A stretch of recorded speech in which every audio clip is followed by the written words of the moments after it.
You were pinned to the couch by nothing you could name, and telling yourself to calm down made it worse. Here's what happens if you never find a way to interrupt this. Your body keeps bracing. Not for a big emergency, for everything. The small decisions, the quiet afternoons, the moments that should feel fine. Your system doesn't know the difference between a real threat and a grinding, nameless dread. So it stays in protection mode all the time, and after a while, that becomes your baseline.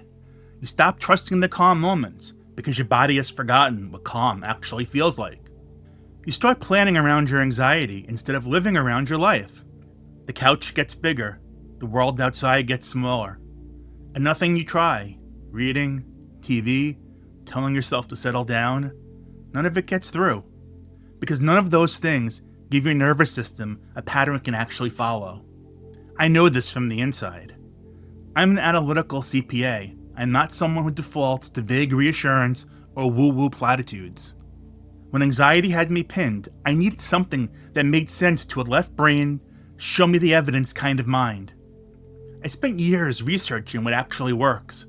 Ancient practices, modern research, things that people have used for a long time before anyone gave them clinical names.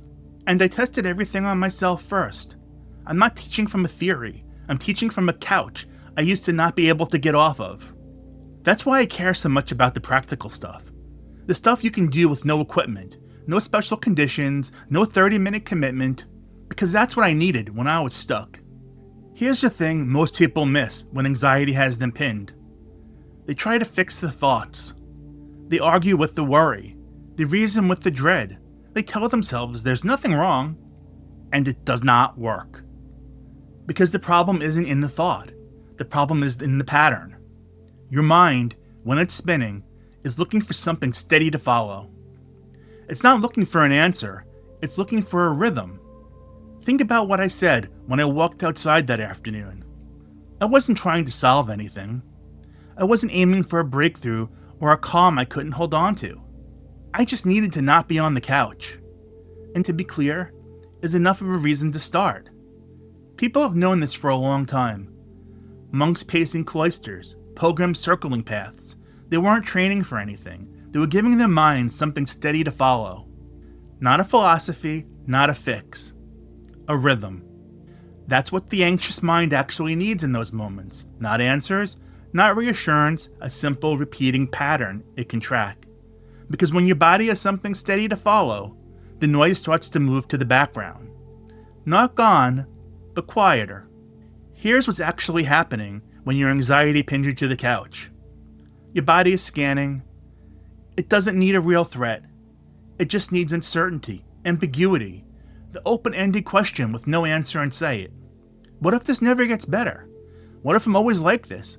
What if I'm wasting my life worrying about wasting my life? Those aren't random thoughts. Those are your system doing exactly what it was built to do. Looking for the danger, preparing for impact. And when there's no clear threat to respond to, it keeps looking. The scan never ends. The chest stays tight. The breath stays shallow. Your shoulders stay up. Brace for something that isn't coming, but might.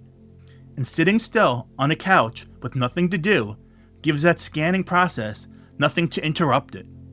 The TV doesn't interrupt it. The book doesn't interrupt it. Telling yourself to calm down definitely doesn't interrupt it. But a steady rhythm, a simple repeating physical pattern, that gives your system something to track that isn't the inside of your own head. Your body can feel the ground under your feet, the swing of your arms, the weight shifting one step to the next. And something, gradually, moves into the background. The thoughts don't stop. I want to be clear about that. They don't vanish. They don't get solved.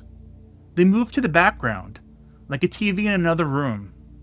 You can still hear it, but it's not the only thing in the room anymore. So here's what I did, and what you can do. You don't need a special path, you don't need a formal practice or a certain number of steps. You need a safe place to walk and a phrase that doesn't annoy you. That's it. When I stepped outside that afternoon, I picked 2 words. Right here. With my left foot, I said in my head, right. With my right foot, here. Step, right here. I walked past houses I'd seen 1,000 times, the same mailboxes, the same trees, and every time my mind tried to jump to some catastrophe, some future disaster, some version of what if, I brought it back, right here. The words weren't magic, they weren't doing anything mystical. They were just giving my mind somewhere to land. If right here doesn't work for you, try something else. I'm here, one word per step. One step, one word per step. Still moving, one syllable per foot. Pick the one that doesn't feel forced, the one that you can repeat without rolling your eyes at yourself. And then walk, not for an hour, not for any particular distance, just long enough for your feet to find a rhythm and your breath to follow.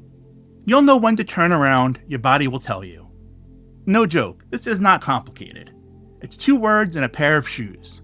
But what it does to the noise inside your head, even for 5 minutes, is worth more than another hour of telling yourself to calm down on the couch.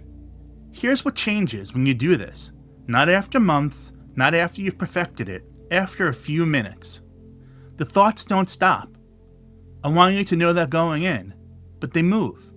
They move from the foreground to the background, they become the sound of a TV in another room. You can still hear them, they're still there, but in the foreground now, there's something else. The sound of your shoes on pavement, the feel of your arms swinging, the simple rhythm of the words. Right here. And something shifts. Not dramatically, not the way they describe it in the movies, but you stop being an anxious thought dragging a person behind it. You become a person walking, with some anxious thoughts along for the ride. That's a different experience. That's a real difference. Over time, your body starts to remember what steady motion feels like. It starts to recognize that rhythm as something safe. And the next time anxiety pins you to the couch, some part of you will remember that there's somewhere you can go. Not to fix it, not to solve it, just to give your nervous system a pattern it can actually follow for a few minutes. The anxiety wasn't gone when I got home that afternoon, but it was smaller. And smaller is real. Smaller means you can think, you can breathe, you can decide what to do next. That's not a cure, but it's not nothing either. It's a difference between being swallowed and being in the same room with something difficult. And that, I have found, is how things actually get better. Not in one moment, in many small ones. Here's the question I want you to sit with today. The next time anxiety pins you somewhere, what would it mean to simply give it a pattern instead of an argument? Not a solution, not a way to make it stop, just a rhythm it can follow. If you want to go deeper with this kind of work, check the description. I keep my current offerings there. The things that actually help you work with your mind in a real, grounded way.